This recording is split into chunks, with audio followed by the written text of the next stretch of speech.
Ya, pemirsa, bila saat ini Anda berencana untuk membeli mobil listrik, bersiaplah karena mulai tahun depan pemerintah akan menghentikan insentif kendaraan listrik. Keputusan tersebut berpotensi membuat harga kendaraan listrik melonjak dari sebelumnya.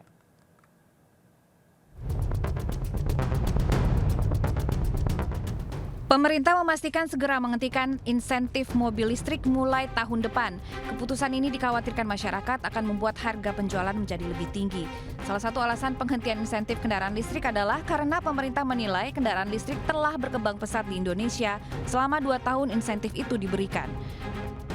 Ketum Periklindo Muldoko merasa yakin minat masyarakat pada kendaraan listrik tidak akan tergerus meski terdapat kenaikan harga nantinya. Menurut Muldoko, meskipun tanpa insentif, industri dan persaingan mobil listrik akan terus berjalan sehingga tetap mampu memberikan harga terbaik untuk masyarakat. Sebelumnya, beragam insentif diberikan pada kendaraan listrik termasuk PPN 10% yang ditanggung pemerintah untuk mobil listrik produksi lokal dengan TKDN 40%. Setelah dihentikan insentif kendaraan listrik, nantinya akan dialihkan untuk pengembangan mobil nasional. Pemerintah akan menghentikan insentif mobil listrik. Tentunya kebijakan ini menimbulkan kekhawatiran bagi para pebisnis otomotif dan juga publik.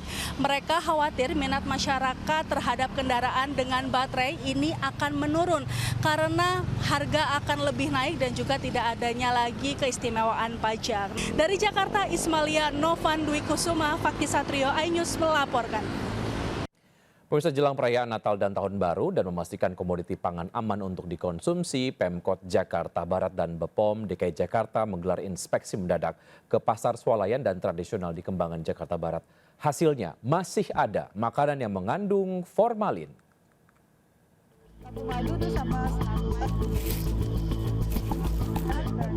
Satu persatu lokasi penjualan komoditi sayuran dan buah serta daging di salah satu pasar swalayan diperiksa petugas gabungan di wilayah Kembangan, Jakarta Barat.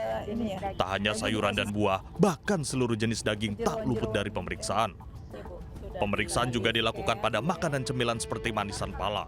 Dan saat dilakukan pemeriksaan, ternyata makanan ini terindikasi mengandung bahan formalin. Manisan naga, manisan pala ini ternyata mengandung formalin. Ini kan tidak disangka-sangka oleh kita ya, secara umum tampilannya juga tidak terlihat gitu kan, dan masyarakat pun tidak tahu pastinya. Pemeriksaan komoditi pangan ini dilakukan untuk memastikan seluruh makanan aman dikonsumsi. Atas temuan ini, Pemkot Jakarta Barat meminta distributor dan pengelola pasar swalayan untuk menarik produk makanan dari pasaran agar tak dikonsumsi masyarakat. Dari Jakarta, Miftahul Gani, iNews melaporkan. Pemirsa, bencana alam yang melanda Aceh membuat tabung gas LPG mengalami kelangkaan. Di sejumlah titik pendistribusian, warga rela mengantri untuk mendapatkan gas LPG sejak subuh.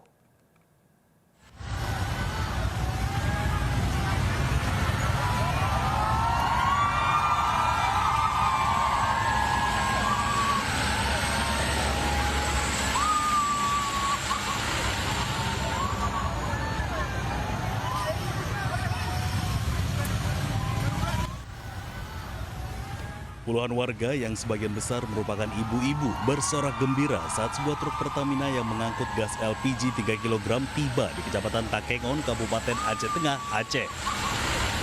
Ini merupakan momen yang ditunggu-tunggu lantaran dalam beberapa pekan terakhir warga kesulitan memperoleh gas LPG 3 kg akibat bencana alam yang melanda wilayah Aceh dan sekitarnya. Sementara itu, antrian panjang mewarnai pendistribusian gas LPG 3 kg di halaman Masjid Al-Abrar, Kecamatan Kebayakan, Aceh Tengah. Membludaknya antrean membuat beberapa warga memilih pulang karena khawatir tidak kebagian lantaran kuotanya hanya 560 tabung per titik.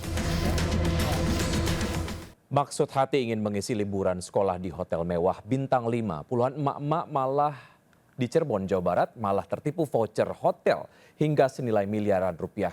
Liburan pun berubah menjadi mimpi buruk.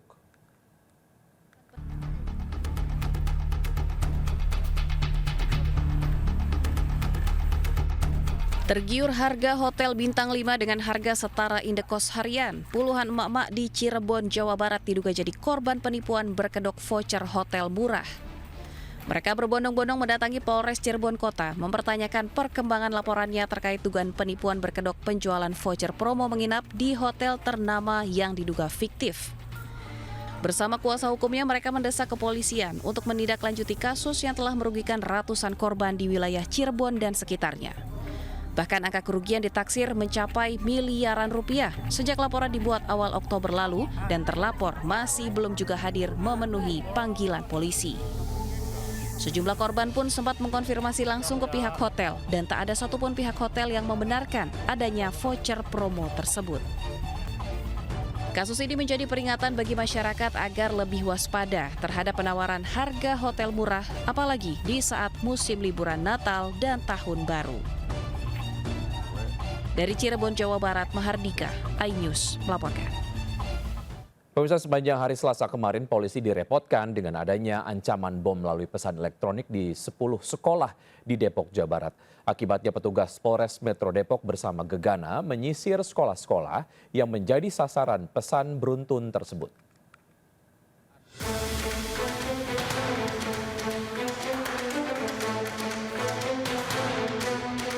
Personel Polres Metro Depok bersama Gegana Brimob menyisir sejumlah sekolah yang menjadi sasaran teror bom lewat pesan berantai. Salah satunya SMA Ar-Rahman Depok. Satu persatu ruangan diperiksa dengan menggunakan metal detektor. Pesan berantai dikirim lewat email atas nama Kamila Hamdi. Dalam pesan tersebut, pelaku teror mengancam akan meledakan bom di sejumlah sekolah di Depok. Pengirim email mengaku memiliki motif pribadi, yaitu kebencian terhadap dunia pendidikan di Depok, serta ketidakpuasan terhadap penanganan laporan kepolisian yang pernah dia buat.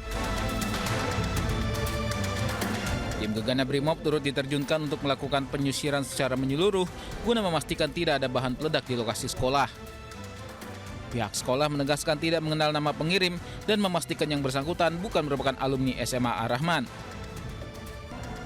Sementara itu, Kasih Humas Polres Metro Depok AKP Made Budi menjelaskan ada sekira 10 sekolah yang mendapat ancaman teror. Polisi sudah memeriksa alamat yang tertera di email dan masih mendalami apakah pengirim sesuai nama yang tertera atau seseorang mencuri identitas orang lain. Dari Depok, Jawa Barat, Iyung Rizky, iNews melaporkan. Ya, pemirsa, selalu berhati-hati dan jangan gampang tergiur dengan iming-iming bonus dan diskon yang ditawarkan perencana pernikahan atau wedding organizer. Di Klaten, Jawa Tengah, 40 calon pengantin menjadi korban penipuan WO abal-abal.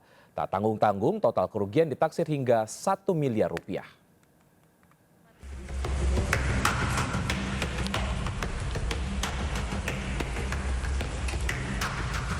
Petugas Resmo Polres Klaten, Jawa Tengah menangkap seorang pria wakil direktur sebuah wedding organizer setelah melakukan pelarian hingga keluar kota selama 3 bulan. Proses penangkapan berlangsung dramatis. Pelaku sempat bersembunyi di sebuah rumah kontrakan di daerah Serang, Banten. Modus aksi penipuan dan penggelapan yang dilakukan pelaku mulai terendus sejak pertengahan tahun lalu ketika banyak pernikahan yang dijadwalkan tidak terlaksana. Pelaku juga memberikan iming-iming promo diskon besar-besaran sejak awal tahun kepada para calon pengantin. Jumlah korbannya tercatat lebih dari 40 orang dengan kerugian lebih dari 1 miliar rupiah. Akibat perbuatannya, tersangka dijerat dengan pasal 372 KUHP dan pasal 378 KUHP tentang penggelapan dan penipuan dengan ancaman pidana penjara paling lama 4 tahun. Dari Klaten, Jawa Tengah, Saiful Effendi, iNews melaporkan.